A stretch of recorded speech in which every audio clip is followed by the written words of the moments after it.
Hey guys, I want to welcome you back to this epic weight loss journey. This is week 35 of my weight loss. And this last week, I wanted to try another 5-day egg fast and see how that went. Now previously, early on in my weight loss journey, I did another attempt at a 5-day egg fast and I had some amazing results with that one. I was around 370 pounds or so at the end of that egg fast, and I lost about 14 pounds doing it. I just wanted to see if I could recreate a similar situation now that I'm trying carnivore eating principles. So here's my results.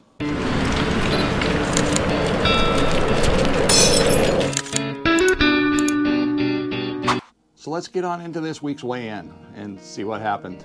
All right, as always, my cat Gray Bear, my lovely cat Gray Bear. This cat is the one that helped me jumpstart this whole weight loss routine. She was the one that actually made me put on a harness and take her outside once in a while. And yeah, just get myself moving. And I think I just bumped her with my foot.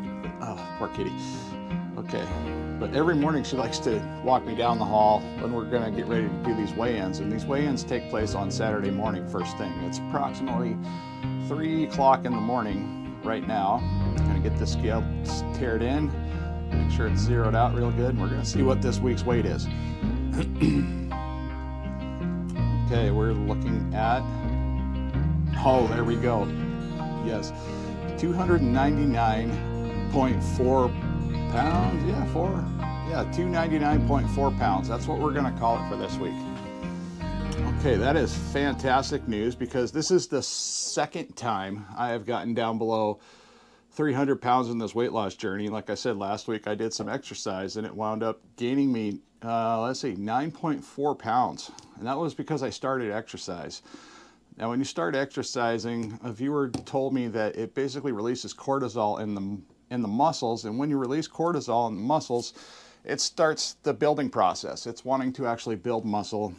This is just from my understanding. And it kind of slows down any weight loss aspects for that week. So I was potentially retaining water. I was also potentially gaining some muscle. And, you know, things were just a little bit out of balance because I was doing all of this with little to no exercise up to this point. So let's get into the results here because they're pretty fabulous. Like I said, last week I gained 9.4 pounds.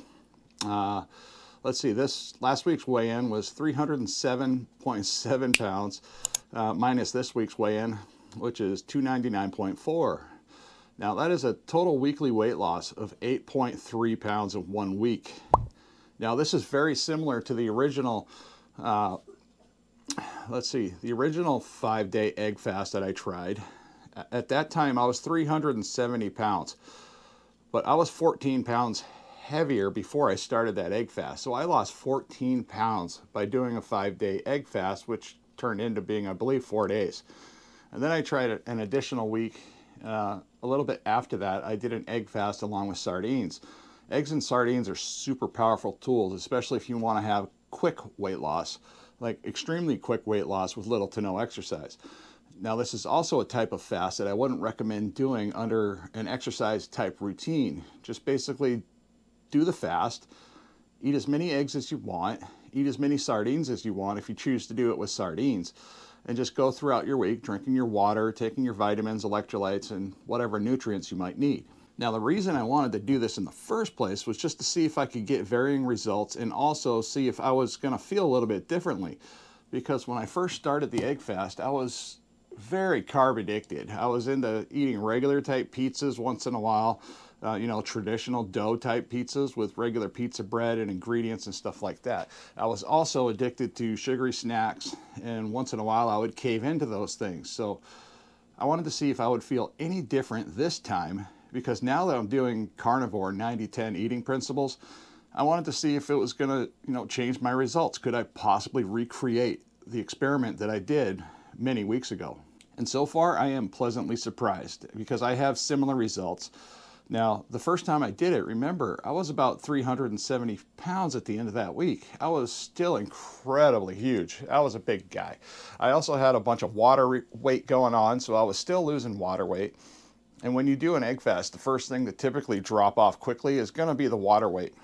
And then you're going to lose approximately 1 maybe half a pound or so right on there. There's kind of an average in there for actual fat loss. So you're not just losing water weight, you're also losing fat. That's why this fast is so incredibly important. Now, I did do some research on egg fasting and the safety of egg fasting, and I did find out some interesting information. Now, one of my questions was is this a sustainable type of fast? And I don't believe it is. I don't believe it's a fast that you're going to want to do for much longer than 2 to 3 weeks. Now, if you were ever to do a fast that incredibly long, I wouldn't recommend it. A 1 week, 5-day fast, you take your weekends off. I mean, you could do this 2 weeks in a row, but on the weekends, you might want to, take in some regular food, whatever your diet is. I don't care if it's carnivore or whatever plane you're trying to eat, even if it's vegetable based at that time. But I think you can get some very interesting results if you do this yourself. Now, the nice part about this egg fast that I didn't understand the first time was that I only ate 3 eggs, in the morning, and then I had 3 eggs for lunch and then 3 eggs for dinner. That was on the very first egg fast that I did. I was hungry. I was very hungry, and I believe that's why it only lasted about 4 days. So this fast here, I realized after doing some research that I could basically eat however many eggs I wanted. I would have to eat over 25 eggs at 80 calories per egg to get my 2,000 calories. So I'm constantly in a calorie deficit. That's great news, especially if you're just trying to lose weight for an entire week. So again, this egg fast was a little bit different because, yeah, I'm eating more food.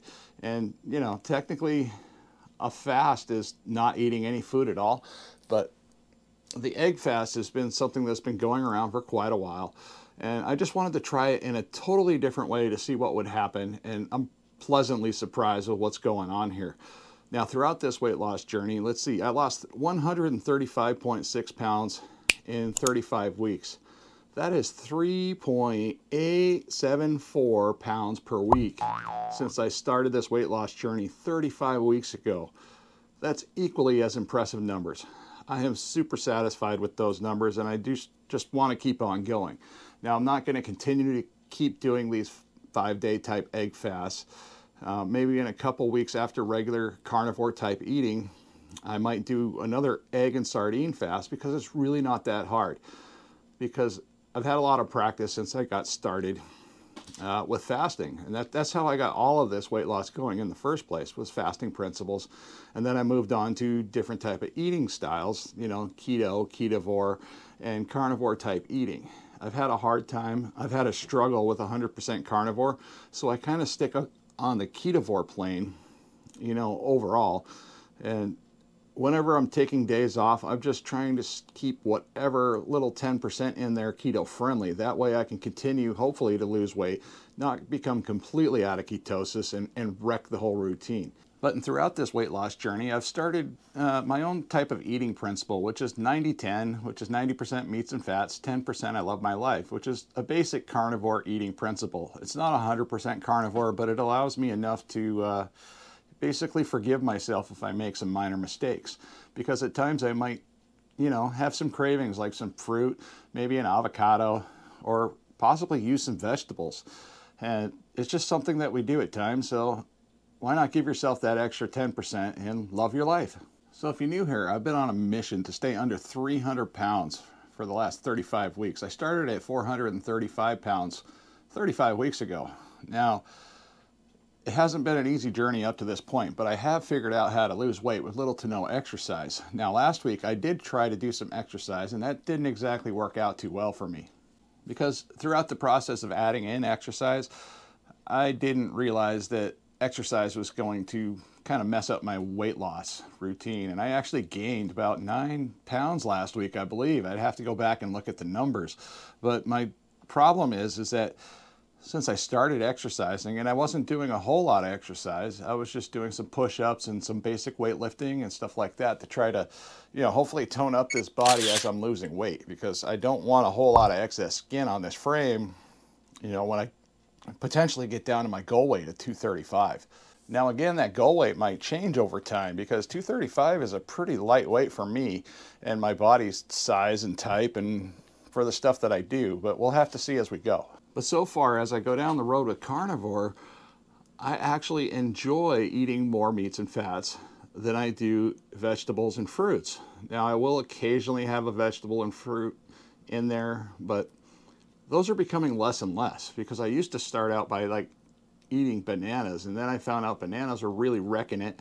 They weren't helping me. They were pretty much pure sugar. At times I would try to eat an orange, maybe an apple, and see how it made me feel. And it just didn't make me feel that great because my liver is starting to, correct itself. And before I started losing weight in general, I was originally diagnosed with non-alcoholic fatty liver. That was something I was hoping to reverse throughout this whole process, and so far things are looking pretty good. So what were the foods that I ate this week? Well, it was pretty simple. I was doing a 5-day egg fast. So on Monday morning, and I had to work that night, that was actually the start of my fast. The last meal that I ate was about 2 burger patties, 2 80-20 burger patties from Costco. That was my last carnivore type meal. And then after that, I didn't eat anything else until I got home the next morning, and that's when I started eating eggs. And today's Saturday. This is the end of my 5-day egg fast, and I'm just pleasantly surprised that I can actually eat some more meat.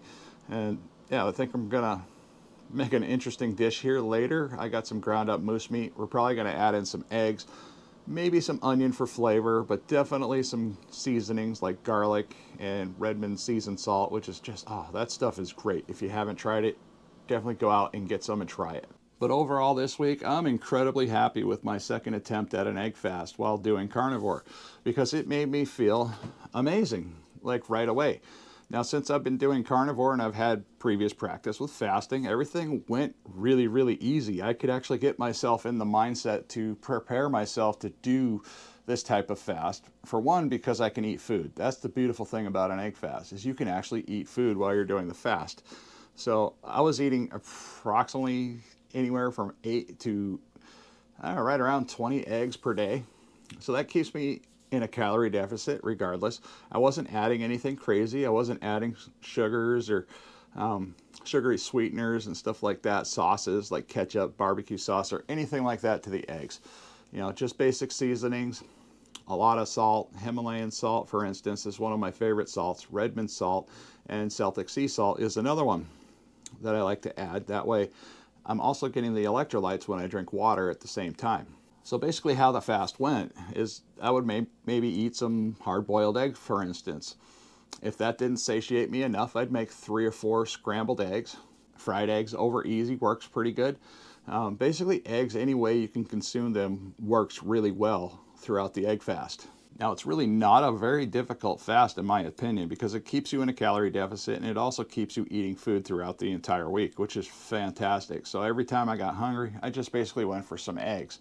Now, I didn't do any additional snacking because it's kind of hard to do that unless you have some eggs with you on the go. So that's not a real big problem. Now, I did find some similarities between the first fast and this fast. And they were basically, my body got in ketosis this time a little bit faster. So within the second day, I had noticeable ketosis going on inside my body. Once in a while, I did get some twitching in my arms right here, in my forearms.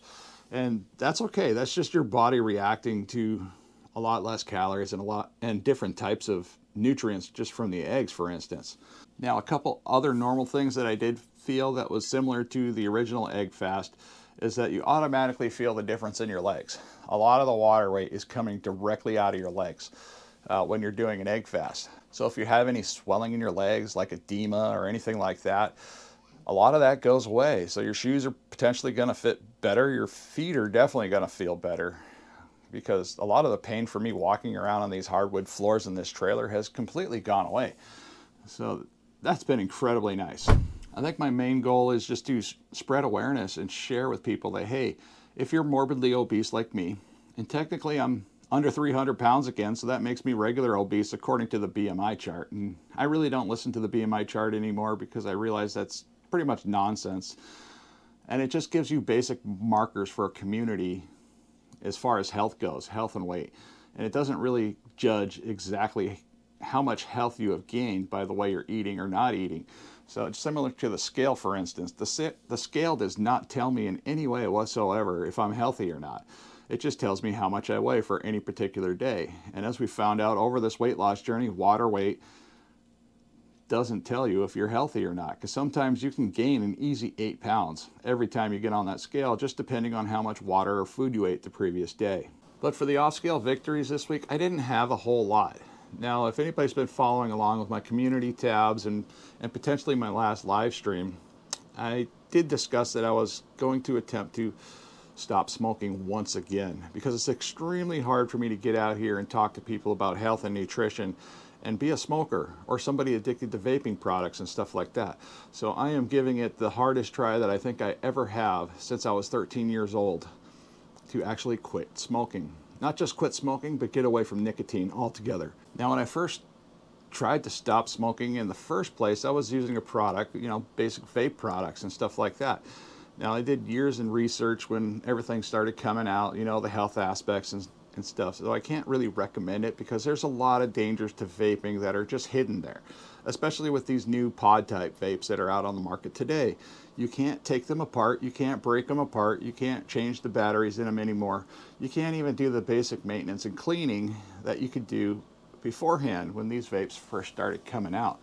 Now, there's some other risks to vaping. It's also basic battery fires. If you press the button for too long, for instance, you can overheat the battery and it can cause a fire in your pocket. Now, the juices, that's another thing, depending on where you buy your vape juice. That's another health hazard, because as we found out throughout the process of the beginning parts of vaping, that some of these juices that were coming out of China or some other faraway places were introduced with some really nasty ingredients. Now, you're not supposed to be vaping food coloring, because food coloring, for instance, becomes carcinogenic almost immediately. And that's a problem. You heat up food coloring too hot, it becomes a carcinogen. I mean, it just totally reverses the whole problem here with, trying to get away from cancer-causing cigarettes, and then you're trying to get into a somewhat safer product, which is vaping. Now, another issue we found along the lines of trying to do research with vaping is that if you overheat the cotton, like say your cotton gets dried out and you're still, trying to vape it, well, the cotton will become burnt and it will also turn into a carcinogen. This is where all those crazy whacked out studies saying that these vape products contain all these extra, potential hazard harming things, but this is only done under an extreme case of people not paying attention. And guess what people do 9 times out of 10? They don't pay attention, they don't clean their products, they're not very mindful as to where they're storing their vapes in the first place. Dust and dirt gets inside the intake holes, and we wind up inhaling stuff that we don't really need in our bodies or in our lungs for the most part. But overall, vaping is safer than smoking, in my opinion, but only if you do it correctly and you do it from an educated standpoint. So, and the product I have been using so far to try to get off cigarettes this time, which really isn't any better, and it's also been a concern of mine because it just kind of prolongs the addiction, in my opinion. And that's a product called Zen. Now, Zen is a basic type nicotine pouch. These are very small. They're similar to a tobacco patch, for instance. I got one in my mouth right now because normally I have my vape sitting here on the table and I'm just vaping to curb my nicotine addiction, and then eventually I might go outside and smoke a cigarette afterwards. But these are these little tiny white pouches, and I did start looking into the ingredients on these.